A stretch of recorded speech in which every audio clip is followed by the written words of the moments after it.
Hey there, folks. I'm Mark, in affiliation with Spectrum Pulse, and it's Billboard Breakdown.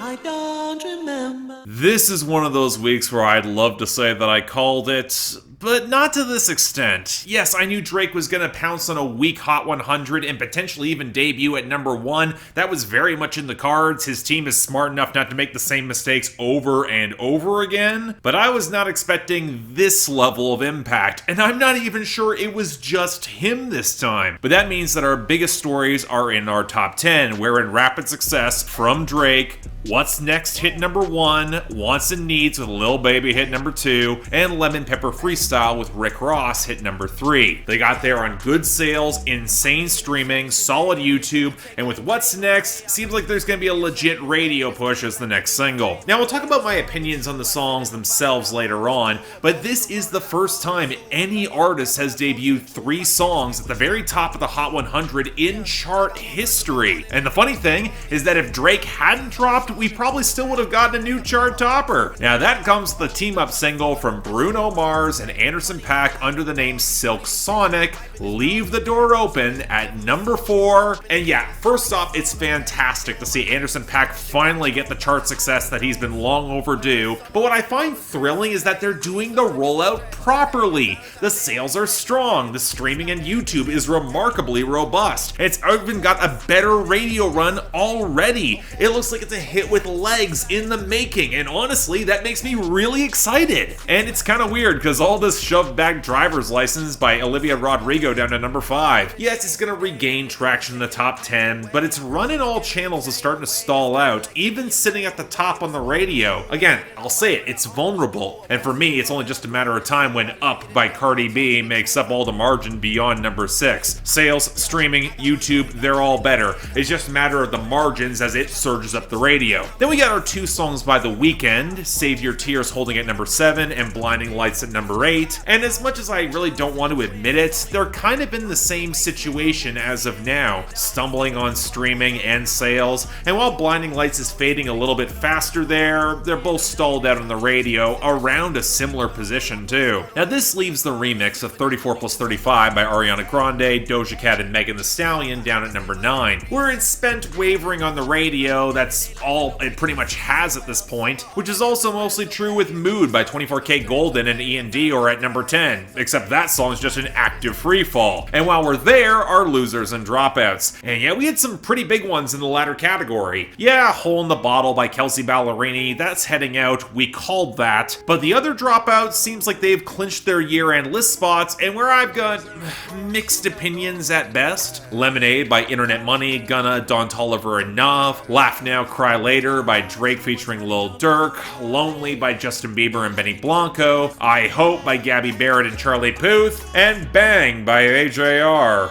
Keep in mind, this might rebound if the album has any chart penetration. We're not out of the woods with this one yet. But we also had a fair number of losers, which is what you expect when you got so much impact near the top. The quick stories are Beatbox by Spot 'em Got 'em losing its gains down to 25, and AP by the late Pop Smoke skidding down to 99 off the debut. But Trap as a whole didn't have a good week. For the Night by Pop Smoke, Lil Baby and DaBaby fell down to 24. Whoop-Dee by CJ slid to 29. Without You by Kid Laroi fell to 44. Throat Baby Go Baby by BRS Cash hit 46. Neighbors by Pooh Shiesty and Big 30 hit 87. Finesse Out the Gangway by Lil Durk and Lil Baby hit 91. And Tyler Hero by Jack Harlow skidded to 94. I mean, it's kind of a mixed bag that might survive and which are on their way out, but it is interesting. But then from there, Good Time by Nico Moon mercifully took a hit to 33. Willow by Taylor Swift fell to 42. Down to 1 by Luke Bryan looks like it's stalling it out a bit at 48. Holy by Justin Bieber and Chance the Rapper is getting rotated out at 49, will likely rebound with the album. Beers and Sunshine by Darius Rucker dropped hard to 69, and Lifestyle by Jason Derulo and Adam Levine fell to 81 because I'm fairly certain I'm the only person who actually likes that song. But the funny thing is that we didn't get much to fill in the gaps here. No returns this week, and only a few gains, most of which seem to be some pretty slow burners. Of course, country was of no help whatsoever here because Breaking Up Was Easy in the 90s by Sam Graham Hunt picked up to 82 off the debut, and What's Your Country Song by Thomas Rhett got a boost up to 30 from what looks like an okay radio presence. But beyond that, Pick Up Your Feelings by Jasmine Sullivan actually got a light boost to 85, courtesy of the video, and Astronaut in the Ocean by Masked Wolf is still rising up to 37. The sales and streaming traction behind this song is kind of interesting to note. This could become a lot more of a thing in the near future.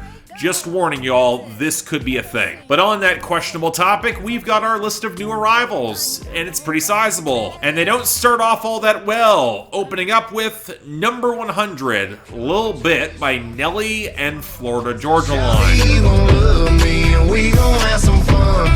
I break out my big wheel and you can climb on up, girl. I think you a big deal. I show your boy some love. And now you see here on our left an act of complete desperation.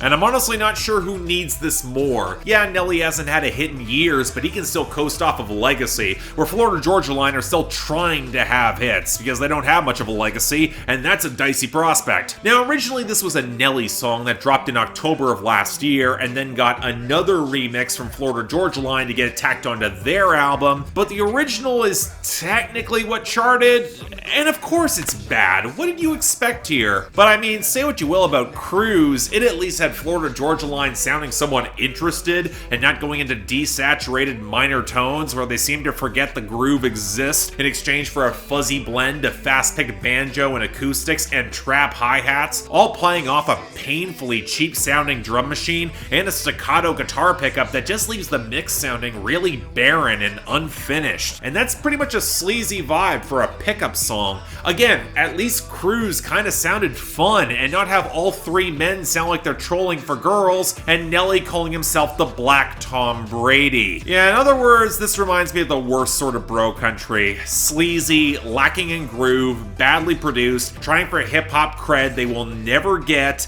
and nobody's having any fun. So yeah, it sucks. As does number 97, Life's a Mess 2 by Juice WRLD, Clever, and Post Malone. When I'm upset, I remember when me and love did click. Searching for something real, then I found it. So I'll say it, the original Life's a Mess is a good song. Juice WRLD and Halsey had good chemistry, it felt low-key and heartfelt, and the more I sat with it, the more I wish the two of them had had more chances to salvage good material. Again, it grew on me. So naturally what you want to do is remix the song, take Halsey off, and put on Clever and Post Malone instead. And what feels kind of gross about this is that it feels like it's being pushed by Clever more than anyone, really hunting for that crossover with a posthumous remix, which somehow feels even worse than when Kid Laroi does it. But okay, fine. Outside of punching up the acoustics a bit and adding in some strings, does the remix actually work? Well, not really. It loses all the subtext surrounding Juice WRLD's passing and shifts more into a bog-standard commiseration song about women, and while Post Malone mostly captures the reckless, stumbling melodrama of his verse, up until the implied suicidal moments, which are absolutely in bad taste, but I get none of the pain or presence coming from Clever at all. A lot of his personality's just not there. I mean, I think my larger issue is that this feels completely pointless. It's not better than the original, and it's so mercenary and trying to ride the coattails that I've got no respect for what's being added. In other words, it's bad. Next. Number 74, Hellcats and Trackhawks by Lil Durk.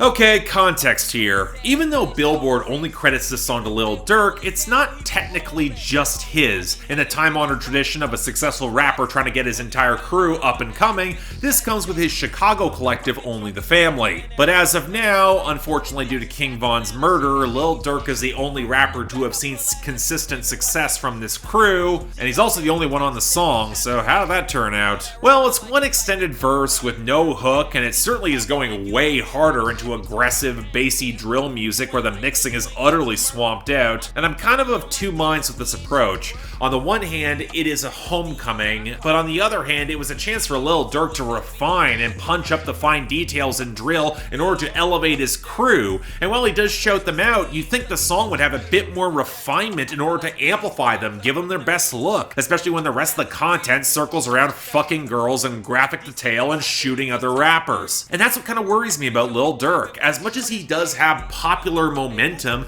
he slides back towards some old bad habits that show him not taking full advantage of the support and budget he now has. Ergo, I guess it's fine, but I've definitely heard him do this before, and do it better. Let's be real. Number 54, Beautiful Mistakes by Maroon 5 featuring Megan Thee Stallion. Naked in my bed, and I will lie awake, making beautiful mistakes. And I think we were almost done with Maroon 5, but no. This time following off of when they got SZA and Cardi B, they now got Megan Thee Stallion to back them up here. But what's more notable is the co-write from Black Bear, whose flow is distinctly notable behind Adam Levine, and it sneaks into the on and off again hookup vibe of the song, to say nothing of the liquid guitars behind the trap pop fusion production they're trying to go with. Now I will say, Adam Levine staying away from his falsetto makes this generally more tolerable when there's auto-tune, but then Megan Thee Stallion shows up for her verse and a sung bridge,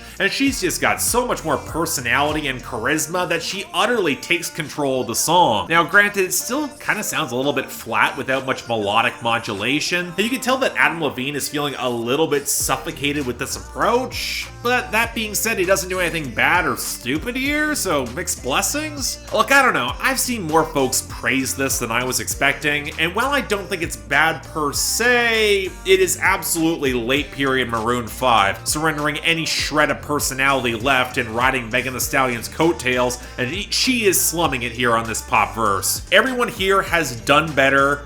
This is forgettable. Next, number 34, Real As It Gets by Lil Baby featuring ESTG. I'm on some greatest shit, my people proud, I'm real as it gets. Gon' have to taste me, I don't like to wait, and I swear I'm impatient, I don't like to sit. I made a way for you little bitty niggas, I wish you would play with me, boy, you a bitch. I'm of a few minds with this song. On the one hand, it is absolutely Lil Baby running in place when it comes to his general approach. A desaturated melodic loop behind bog standard trap percussion that should really start sounding better at this point. And the content, look, Lil Baby's flow has gotten sharper overall, but the more money, more problems posturing is starting to wear thin coming from him, especially without much in the way of real lyrical detail that jumps out at me. But on the other hand, I won't deny that the hook is actually pretty sharp, and this is the right way to elevate a member of your crew with ESTG, who does have a more expressive voice and delivery and a pretty sharp flow of his own. I mean, I'm not gonna say I'm impressed by the content, it's pretty standard gunplay, he's holding down his block, but to hold one's own as an unknown alongside Lil Baby's flow,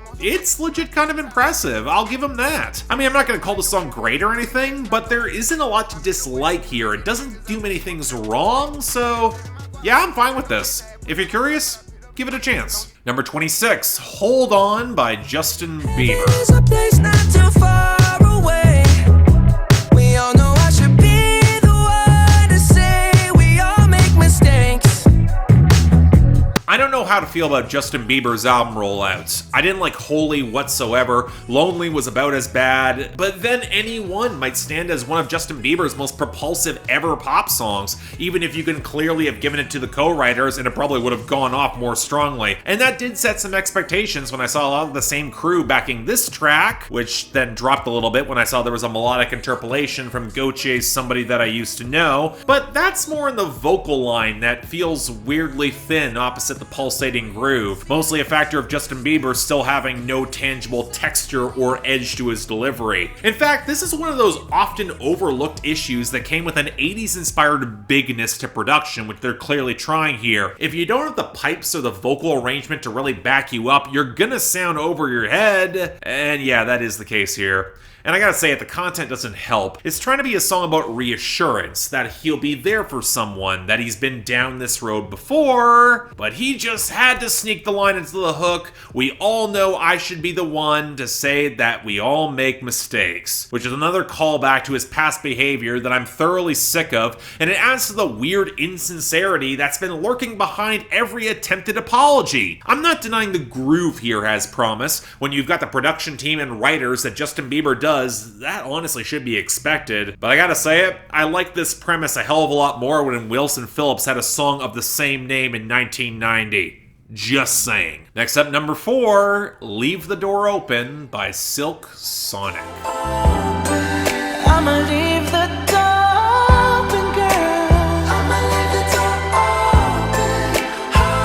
door open. Let me start by saying the obvious. The song is goddamn excellent. It's leaning into the loose silliness of mid-70s soulful hookup vibes where the cheesiness swings around and become awesome. Bruno Mars and Anderson .Paak have fantastic chemistry in the ad-libs and the vocal arrangement, and the mix has the plush twinkle and the real groove that I absolutely adore from this era, especially with the subtle squonk of some noisier guitars that are nestled into the mix. It is a note-perfect recreation of how this sound actually works, and it's great as a result. But note the word recreation, because even fans of the song can't deny it's a bit derivative in the approach and tone, and more to the point, I wish this felt a little bit more organic. I actually own a bunch of those old 70s soul records on vinyl. I inherited them from my dad, and most of them did not have the chops and refinement that Bruno Mars and Anderson .Paak have, but that was also a big part of their charm. And while they avoided the very obvious record crackle to open up the song, I kind of wish they didn't play this quite as safe as it is. Yes, I know it. I'm nitpicking here. You probably couldn't get a soul track with those weirder edges into the top 5, and I know this because Anderson .Paak has been trying for years in order to make that work. And look, the song here, still fantastic. One of the best I've heard thus far this year as a hit. I think I'm just personally waiting for the album cuts.